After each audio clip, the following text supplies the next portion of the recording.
नमस्कार, मैं हूं केशव तिवारी और आप देख रहे हैं विशाल खबर। जब अपने परिवार के किसी व्यक्ति का निधन होता है तो हर आदमी दुखी होता है, लेकिन कई बार ऐसा होता है कि जिस व्यक्ति का हमसे दूर दूर तक कोई लेना देना नहीं होता, हम उस व्यक्ति को उनकी शोहरत के कारण जानते हैं, लेकिन वह व्यक्ति हमें नहीं जानता। फिर भी हमें उस व्यक्ति के इस दुनिया से जाने का गम होता है। पहली बार मुझे जब देश के राष्ट्रपति रह चुके अब्दुल कलाम का निधन हुआ तब दुख हुआ था, और दूसरी बार आज रतन टाटा के निधन की खबर सुनने के बाद दुख हुआ।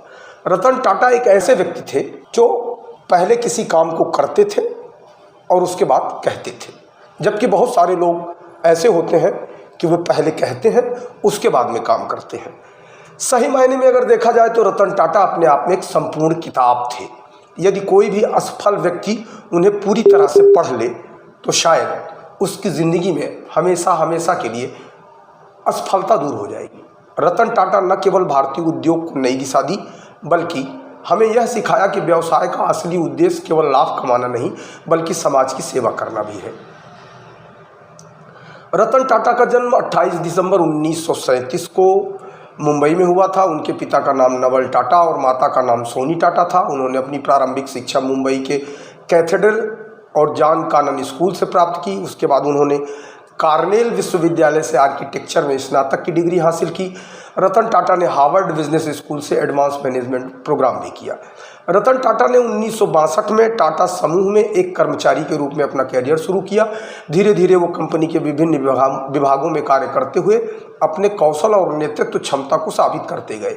1991 में उन्होंने टाटा समूह के चेयरमैन के रूप में कार्यभार संभाला। उनके नेतृत्व में टाटा समूह ने वैश्विक स्तर पर पहचान बनाई। उन्होंने टाटा मोटर्स का अधिग्रहण किया और जगुआर और लैंड रोवर जैसी कंपनियों को भी टाटा समूह का हिस्सा बना दिया। रतन टाटा की सबसे उल्लेखनीय उपलब्धियों में से एक टाटा नैनो कार की लॉन्चिंग थी, जिसे 2008 में दुनिया की सबसे सस्ती कार के रूप में पेश किया गया। हालांकि यह कार बहुत सफल नहीं रही, लेकिन रतन टाटा जो सोचते थे वो करते थे।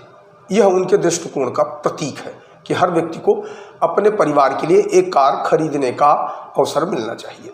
इसके अलावा उन्होंने टाटा समूह के विभिन्न उपक्रमों में नवाचार को बढ़ावा दिया, जिससे भारतीय उद्योग में नए मानक स्थापित हुए। रतन टाटा केवल एक सफल व्यवसायी नहीं है, बल्कि वे एक महान परोपकारी व्यक्ति भी थे। उन्होंने अपने जीवन का बहुत बड़ा हिस्सा समाज सेवा के लिए समर्पित किया। उन्होंने टाटा ट्रस्ट के माध्यम से शिक्षा, स्वास्थ्य और महिला सशक्तिकरण क्षेत्र में कई महत्वपूर्ण कार्य किए। उनका मानना है कि एक उद्यमी को समाज के प्रति अपनी जिम्मेदारी निभानी चाहिए और अपने व्यवसाय का लाभ समाज के विकास में लगाना चाहिए। रतन टाटा की पहचान उनकी सादगी और विनम्रता के लिए भी की जाती है। वे कभी भी दिखावा नहीं करते और हमेशा अपने कर्मचारियों का सम्मान करते हैं। उन्होंने हमें यह सिखाया कि सफलता केवल वित्तीय लाभ में नहीं, बल्कि यह भी महत्वपूर्ण है कि आप अपने आसपास के लोगों की ज़िंदगी में सकारात्मक परिवर्तन लाएं। उनकी प्रसिद्ध उक्तियां हैं, अगर आपको तेज़ी से चलना है तो अकेले चलिए, अगर आपको दूर तक चलना है या दूर तक जाना है तो साथ चलिए।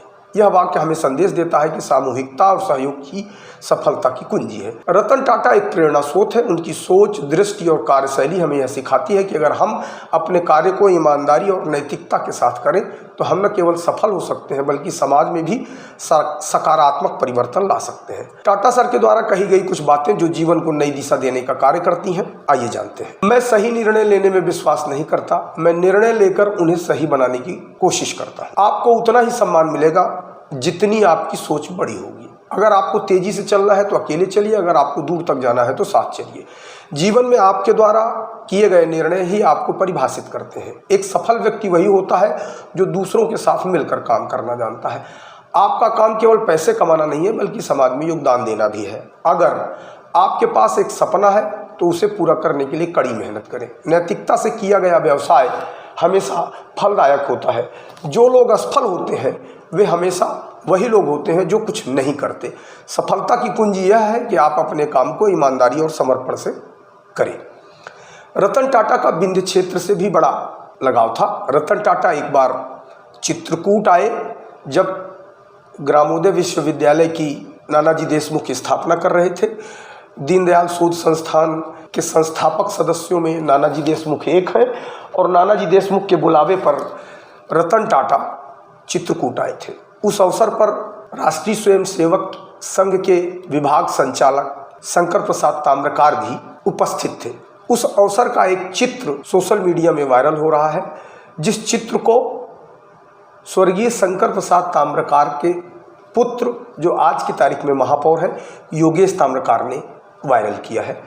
योगेश ताम्रकार ने जो फोटो वायरल की है, निश्चित तौर पर उनके इस फोटो वायरल करने से विंध्य क्षेत्र को यह एक जानकारी मिल पाई कि रतन टाटा चित्रकूट आए थे और यहाँ भी वो कुछ करना चाहते थे। संयोग या दुस्संयोग कहें कि रतन टाटा यहाँ कुछ कर नहीं पाए, लेकिन नानाजी देशमुख के संपर्क में थे रतन टाटा, और रतन टाटा यहाँ कुछ करना चाहते थे। आपको हमारी खबरें कैसी लगती हैं कमेंट बॉक्स में आके कमेंट कर सकते हैं, लाइक कर सकते हैं, शेयर कर सकते हैं। और यदि आपको हमारी खबरें अच्छी लगती हैं तो विशाल खबर चैनल को सब्सक्राइब कर हमें अपना आशीर्वाद जरूर प्रदान करें।